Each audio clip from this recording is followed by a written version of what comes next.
Bonsoir, ce soir nous prenons la direction de la Drôme avec Monseigneur Jean-Christophe Laglaise. Monseigneur, bonjour. Bonjour. Évêque de Valence, dans le premier département bio de France, en nombre de producteurs, aussi en surface cultivée. Eh bien, nous allons découvrir l'engagement de l'Église pour le respect de l'environnement. Nous nous rendrons d'ailleurs au monastère de Tollignan, monastère des Dominicaines de Tollignan, au sud de Montélimar. L'écologie, c'est aussi une préoccupation au cœur des travaux de la Conférence des évêques de France en ce moment. Nous évoquerons également, bien sûr, les chantiers missionnaires de votre diocèse et notamment ce projet catéchétique dans votre diocèse qui compte 480 000 habitants, donc dans ce couloir, cette région de passage en quelque sorte. Ah, tout à fait, c'est la vallée du Rhône, donc entre le fleuve, l'autoroute, le TGV, donc une terre effectivement de passage nord-sud, est-ouest. Alors, commençons peut-être par l'actualité. Quels sont les événements récents qui ont marqué la vie du diocèse au cours de ces dernières semaines ? Au cours de ces dernières semaines, il y a eu la fête de Saint-Apollinaire, donc le saint patron du diocèse, où depuis maintenant 4-5 ans, nous en profitons pour remettre les lettres de mission des nouveaux responsables de service ou de responsables de mouvement, donc au cours d'une Eucharistie à la cathédrale. Et ensuite, nous avons une thématique pour la journée avec responsables de service et responsables des mouvements. Cette année, c'était autour des questions de la famille. Saint Apollinaire, qui a vécu dans le diocèse voilà, au Saint VIe siècle. Apollinaire, qui est un des grands évêques de Valence au VIe siècle, un évêque réformateur, qui était d'une famille d'évêques, puisque son père était lui-même évêque à Vienne, son frère fut à vite aussi évêque de Vienne, une de leurs sœurs était consacrée, donc ces familles du haut Moyen-Âge. Son père, vous dites son père est évêque ? Oui, c'était encore une époque où il y avait un clergé donc marié et où on a des dynasties comme ça et d'évêques et de saints. Ce qui ne se produit plus non, là, actuellement, du moins dans l'église latine. Parce qu'il pourrait y avoir une dynastie de saints. Voilà, tout à fait. Ah oui, il y a encore des dynasties de saints, j'espère. Autre actualité, l'ordination d'un frère cistercien à l'abbaye Notre-Dame-d'Aiguebelle. Voilà, donc l'abbaye Notre-Dame d'Aiguebelle est présente dans le diocèse, aussi dans la région de Montélimar.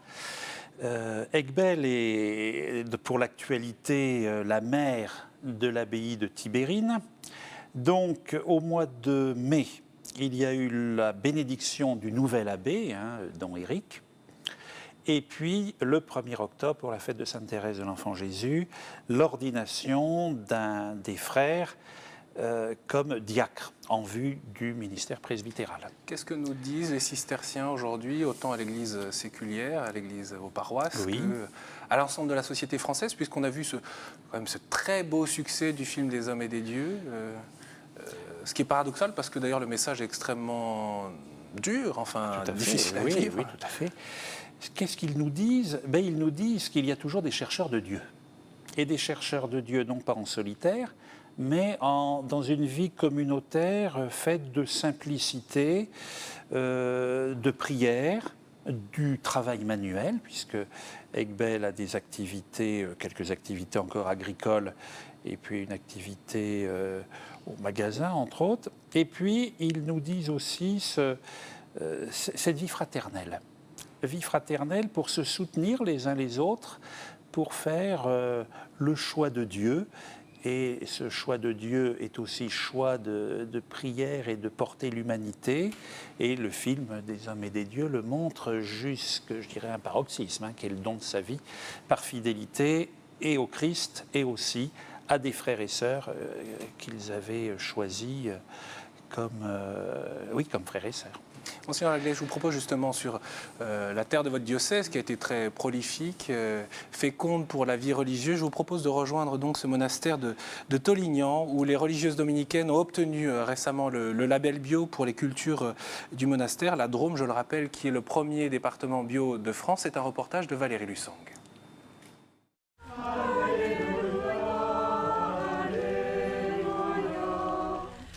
Des religieux, des fidèles ou encore des agriculteurs, une soixantaine de personnes ont participé à cette cérémonie. Une cérémonie un peu particulière, le rite d'érogation, tombé dans l'oubli, est célébré pour la seconde année au monastère de la Clarté Notre-Dame. Bénis les forêts, source de la fertilité des sols, et préserve ce qui n'est pas cultivé. pour que tous les peuples se Bénédiction des réjouissent terres, biens des animaux et des instruments de travail, les rogations ont pour but de demander à Dieu un climat favorable contre les calamités. Mais pas uniquement, elles se veulent aussi un appel pour la conversion écologique. Objectif, faire prendre conscience aux chrétiens de l'importance de leur rôle dans la sauvegarde de la création. Une responsabilité dont les sœurs dominicaines ont pris conscience. Ici, point d'engrais chimiques ou d'exploitation intensive de la terre, les religieuses cultivent les plantes aromatiques et légumes dans le respect de la création. Rien qu'à les toucher, on en a plein les mains. Et il y a une phrase du curé d'Ars qui dit que quand on touche les plantes aromatiques dans la main reste parfumée. Et il dit que quand on donne nos prières à la Vierge Marie, c'est la même chose. C'est comme si elles sont parfumées par Marie. On les a couvées du regard et du cœur. C'est dans cet esprit que les sœurs cultivent leur terre, comme une redécouverte du lien particulier qui unit depuis toujours les moines avec la création.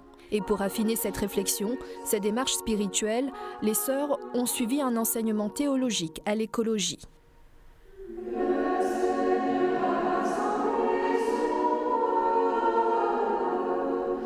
Le fait de se dire que nous allions cultiver nous a totalement dirigés vers la culture biologique. En nous rendant compte, nous avons très rapidement pris conscience que cette culture de respect de la terre, que respecter la terre, c'était respecter l'homme, c'était respecter Dieu aussi. Et qu'aujourd'hui, la crise écologique était un réel problème. Et pour nous, nous avons senti qu'en tant que chrétiennes, en tant que consacrées à Dieu, nous avions quelque chose qui nous interpellait sur ce sujet.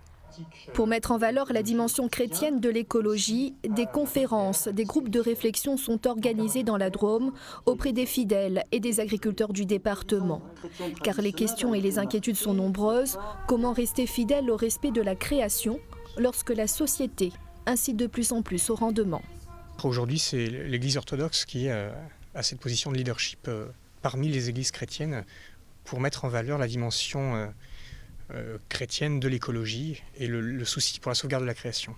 Chez les orthodoxes, il y a cette tradition de l'ascèse, une spiritualité qui marquée autour de l'autolimitation, le fait de reconnaître ses limites et ce dont on a réellement besoin, et de le recevoir au nom de Dieu et de ne pas en réclamer plus. Dans la théologie orthodoxe, il n'y a pas vraiment de séparation entre la matière et l'esprit, donc entre les questions, entre les choses matérielles et les choses spirituelles. À partir du moment où on a une vie spirituelle profonde, eh bien forcément cette vie spirituelle rejaillit de manière tout à fait naturelle sur la création qui nous entoure. L'amour de Dieu va forcément être l'amour de la création qu'il nous a donnée. À Tolignan, au sein du monastère, un groupe de réflexion travaille déjà sur la place de l'écologie dans la pensée chrétienne, avec pour ambition de créer un centre chrétien d'écologie. Un centre où chercheurs, philosophes, théologiens pourront venir se former et suivre des stages écolos. Les sœurs dominicaines ont bien sûr une part importante dans le projet. Leur monastère est l'un des plus avancés de France sur la question du développement durable. Leurs 4 hectares de terres cultivées sont d'ailleurs labellisés bio.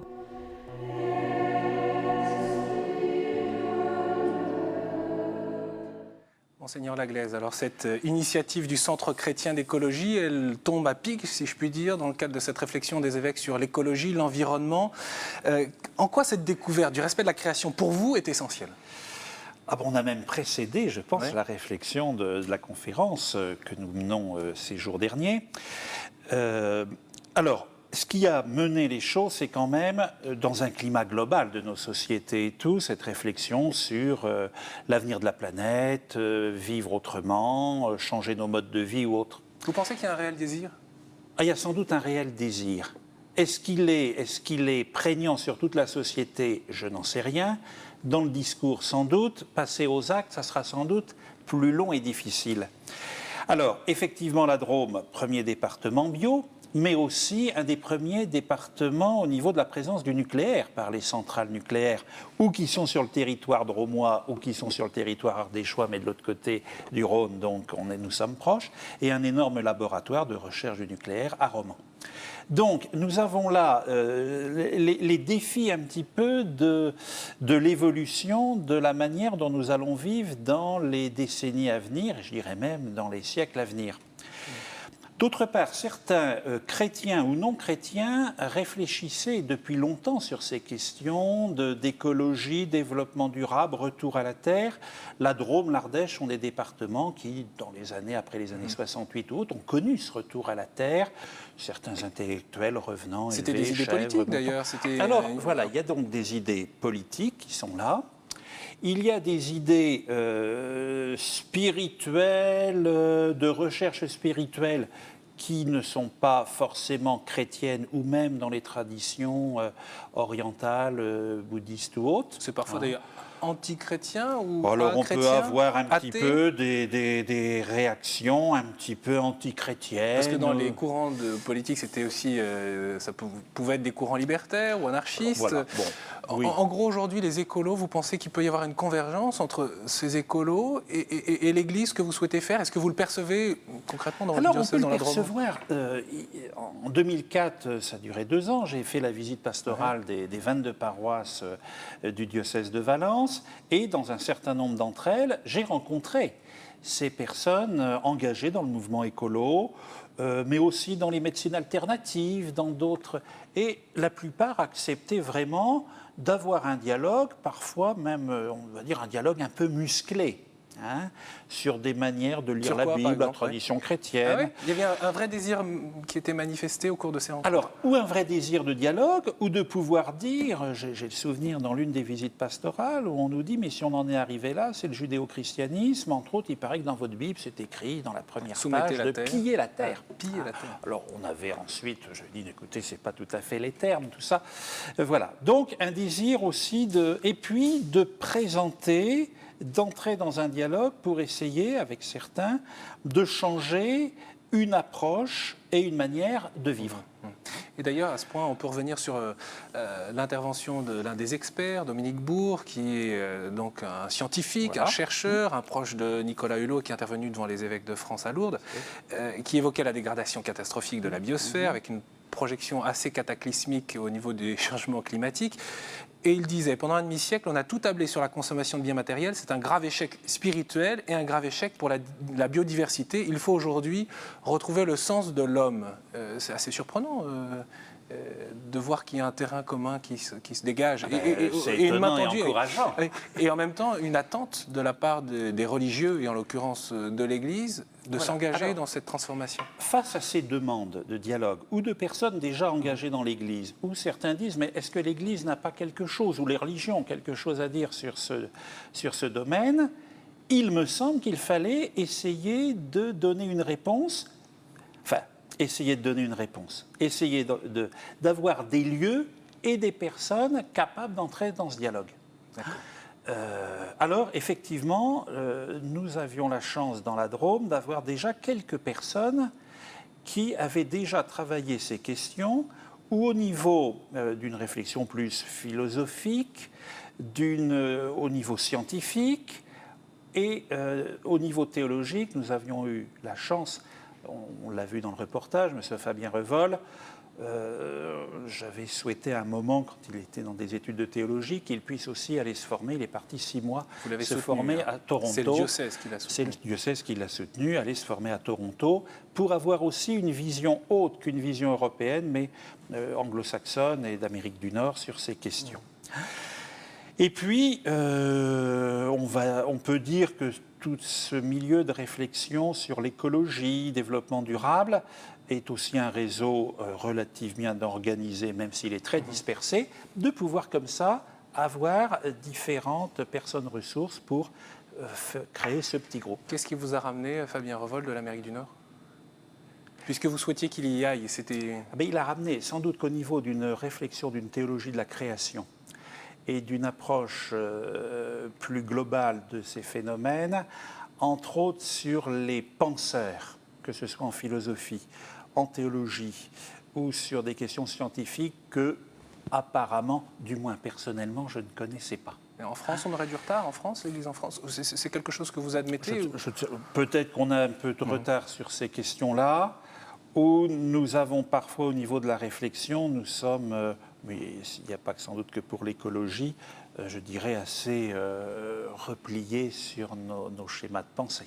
Et en même temps, on le voit bien avec ces religieuses dominicaines, il y a un passage à l'acte qui doit se faire, bien sûr un changement, une vie spirituelle, une conversion si je puis dire, mais aussi un passage à l'acte qui doit se faire, parce qu'on entend beaucoup qu'il faut respecter l'environnement, la création, on entend prêcher beaucoup. Le passage à l'acte est peut-être autrement plus difficile. Quelle expérience vous en avez? Alors, donc, effectivement, au niveau, si on prend pour les dominicaines de Tolignan, quand elles ont décidé de réorienter, on va dire, leurs moyens de vivre et leur culture. Il fallait qu'elles arrachent leurs vieux plants de vigne et tout. On a discuté et je me dis, avec elles, je dis, écoutez, vraiment, je vous encourage à aller dans une production bio et ainsi, étant vous-même productrice, vous êtes d'une manière plus facile pour rentrer en relation avec les agriculteurs bio et toute cette mouvance de vivre autrement. Alors, elles ont donc rencontré différentes personnes, comme elles l'expliquent. Et l'autre jour, allant à Tolignan, je vois quelques-unes des jeunes sœurs, je dis alors ça marche, tout ça. Elles me disent, ah oui, mais alors l'herbe, qu'est-ce que ça pousse? Hein? Et donc, il y a plus des herbes en chimie. Voilà, on n'est plus uniquement dans une réflexion intellectuelle ou dans une réflexion spirituelle. On est vraiment là, je dirais, avec les mains et les pieds pour, s'apercevoir effectivement que renoncer aux pesticides, à différentes choses, nécessite une mise en œuvre autre.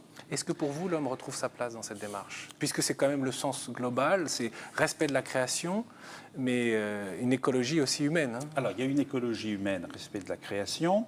J'avais rencontré aussi au niveau des visites pastorales plusieurs groupes de jeunes agriculteurs bio, dont certains ont même se sont mis ensemble pour vendre leurs produits qu'ils cueillent au petit matin et tout, qu'ils viennent vendre.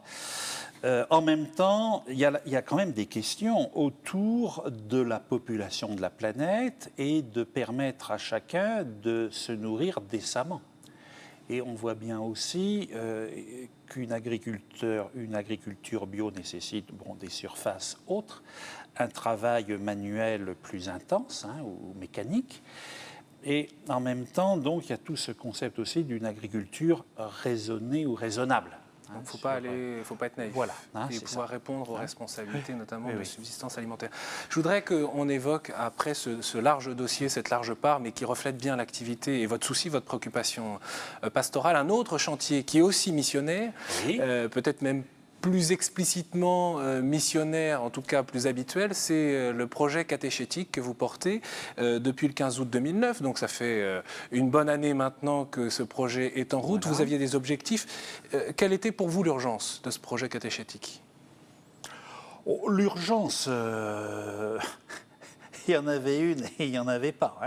C'est-à-dire comment permettre à tous ceux qui ont peut-être envie de découvrir qui est Jésus, et je dirais d'en faire leur compagnon de route pour un moment ou de vie, ou pour ceux qui n'avaient aucune idée de la foi, du Christ, de Dieu ou autre, de pouvoir à un moment avoir un contact, était donc de dire comment nous pouvons essayer, non pas de faire parce que des choses ou des actions existaient déjà, on ne part pas de zéro, mais d'essayer de nous redynamiser dans cette proposition de la foi. Vos points d'attention? Alors, les points. C'est quoi? C'est un type de personne? C'est sortir de la catéchèse uniquement pour l'enfance, mais toucher tous les âges? Là, on est vraiment, en plus, je dirais, mes expériences antérieures ont fait que la catéchèse occupe une grande part. Ont occupé une grande part dans ma vie, c'était de se dire effectivement sortir la catéchèse de l'enfance, on va dire de l'âge primaire et des premières années de collège. Il y avait quand même cette attention à tous ces adultes qui viennent à travers, on va dire, le catéchuménat, mais qui vont venir à travers la préparation au mariage, la préparation au baptême des enfants, un deuil, l'épreuve de la maladie. Qu'est-ce qui manquait, pour bien comprendre et pour le dire simplement, à votre avis? Qu'est-ce qui manquait? C'était sans doute de redonner une certaine souplesse à une organisation catéchétique qui était très structurée, mais qui risquait à un moment de passer à côté de nouvelles demandes. Et de personnes qui frappent à la porte pour demander de faire un chemin. Il faut bien constater que dans des propositions nouvelles, je pense par exemple au parcours alpha, ce qui est en train de naître là autour d'une réflexion à Poitiers, B.A.B.A. et tout ça, de nouvelles propositions où des personnes répondent, des gens qui viennent de très loin. C'est aussi les personnes dans des situations de précarité ou de lieux, je pense à la maison d'arrêt ou dans des maisons de retraite ou autres, qui tout d'un coup disent j'aimerais rouvrir l'évangile. Il y a aussi des phénomènes, je pense à ce que nous avons vécu durant l'année Saint-Paul, où dans notre diocèse, je pense que c'est autour de 600 personnes qui, pendant un an, se sont saisies de la première aux Corinthiens. Et certains ont dit, mais on aimerait continuer. Alors c'est comment avoir ces propositions diversifiées pour rejoindre les personnes qui désirent faire un chemin ou qui viennent à nous. Avant de parler des jeunes, vous êtes satisfait de cette démarche depuis un peu plus d'un an qu'elle a été entreprise, vous avez fixé des objectifs. Il y a une réceptivité. Il y a une réceptivité. C'est-à-dire, le projet catéchétique diocésain en tant que tel, donc, que j'ai promulgué l'an dernier, donc le 4 octobre 2009, en lien avec aussi l'inauguration de la maison diocésaine. Maintenant, une petite équipe avec différents acteurs de la pastorale vont dans les doyennés, les unités pastorales ou autres, rencontrer les acteurs. Donc ça commence à transpirer. Donc il y a vraiment quelque chose. On peut se rendre compte et lire, si vous le souhaitez, ce document, Ouvrir la porte de la foi sur le site, bien sûr, du diocèse de Valence. Je voudrais qu'on parle des jeunes, parce que vous avez entrepris un grand chantier aussi dans ce domaine. Pourquoi ? Pourquoi ? Parce que je pense que l'Église, comme la société d'ailleurs, il n'y a pas que l'Église, ne peut pas se désintéresser de l'enfance et de la jeunesse. Il y avait un risque de perdre le contact. Il y a sans doute un risque de perte de contact. Si on se base sur, je dirais, les effectifs des enfants en catéchèse ou de nos aumôneries de collège ou de lycée, effectivement, on peut se poser des questions. Donc votre point de combat, si je puis dire, il se situe à quel niveau ? S'il fallait le résumer. S'il fallait le résumer, c'est que les jeunes et les animateurs qui aujourd'hui sont en lien avec les aumôneries ou autres soient vraiment des témoins qui rayonnent leur amour du Christ et de l'Évangile. Et alors, on le vit, on le voit. Pour ça, il faut leur donner les moyens. Voilà. C'est ce qui fait l'objet de votre action au quotidien. D'ailleurs, vous avez souhaité développer des initiatives d'invitation, le pèlerinage des jeunes au mois de juillet. Au mois de juillet, donc à Lourdes, pour les collégiens. Nous avions eu, il y a maintenant 2 ans, un grand rassemblement pour les lycéens, pour le diocèse.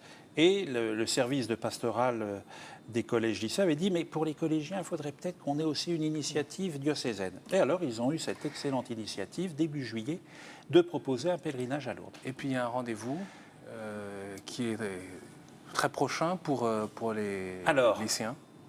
Pour les lycéens, il a eu lieu, puisque c'était donc un rassemblement, la provinciale, donc que nous avons vécu fin octobre dernier à Grenoble, avec comme thème « Qui nous fera voir le bonheur ?» Donc, à peu près, on va dire, 900 jeunes des diocèses de Rhône-Alpes, et pour les Drômois, à peu près 90. Vraiment des jeunes heureux d'être là, de chanter, de danser, et puis en même temps, on a eu une conférence de Fabrice Adjadj sur le bonheur, enfin, et les choix dans la vie. Puis des jeunes heureux de lire la parole de Dieu.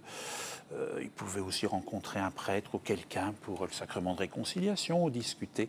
Vraiment un beau moment. Et puis bien sûr, comme j'ai envie de dire dans les diocèses du monde entier, la préparation de la Journée mondiale de la jeunesse de Madrid, donc en août. Alors justement, j'en viens à mes questions rituelles. Il y a ce rendez-vous des JMJ à Madrid du 16 au 21 août. Oui. Vous serez accueillis, vous, dans le Alors, diocèse de eh ben, Valence. Voilà, Valence accueilli à Valence. Avec l'équipe qui prépare la JMJ, je dis, ça serait quand même sympa si on pouvait être reçu dans le diocèse de Valencia, ce qui se fera. Et le projet d'une année à l'Esprit Saint, ça fait partie des initiatives et des rendez-vous que vous souhaitez fixer. 2 journées autour de la première annonce de Alors nous allons effectivement avoir 2 journées autour de la première annonce qui est organisée conjointement par le service de catéchèse et du catéchuménat. On va dire le pôle annonce et propositions de la foi, puisque j'ai souhaité depuis déjà plusieurs années que dans le diocèse, on marche aussi un peu dans cette dynamique de pôle, ce qui permet aussi une plus grande collaboration entre services ou mouvements. Et là, l'enseignement catholique est aussi partie prenante pour ce temps sur la première annonce avec 2 moments, 2 journées dans le diocèse. Et puis en 20 secondes, je voudrais qu'on parle d'une belle initiative vue ces derniers jours. Alors, une belle initiative, oui, vous m'avez demandé. Alors, il y a, je pense que c'est le 4 novembre ou le 5 novembre, j'entends ça sur France Info alors que j'étais à Lourdes à l'Assemblée des évêques, donc des détenus de la maison d'arrêt de Valence qui s'entraînaient avec des gardiens sur le Rhône pour un championnat, je crois en Ardèche, de kayak ou de canoë, je ne sais pas. Eh bien, au cours de leur entraînement, on vu une forme noire dans ce fleuve tumultueux qu'est le Rhône, et sont allés au-devant, et en fait, c'était une jeune femme qui faisait une tentative de suicide, et donc ils l'ont ramenée, et ils ont appelé donc leur bateau du prénom de cette jeune femme. Donc c'est un beau moment. Un lieu pour se ressourcer, enfin, pour conclure, dans votre diocèse? Alors, des lieux pour se ressourcer, nous n'en manquons pas entre les monastères. On peut s'orienter vers un lieu que j'aime bien, qui est le sanctuaire marial du diocèse, Notre-Dame de Fresno, donc un lieu très ancien qui remonte à peu près au X-XIe siècle, dans un vallon boisé avec une source. Où une jeune adolescente fut guérie par voilà, Vierge Marie. C'était une apparition au XIe siècle. Un grand merci, Monseigneur Laglaise, pour ce temps passé en votre compagnie. Bonne soirée à vous tous. Et bien sûr, on peut se retrouver sur le site internet de Catéo. À très bientôt.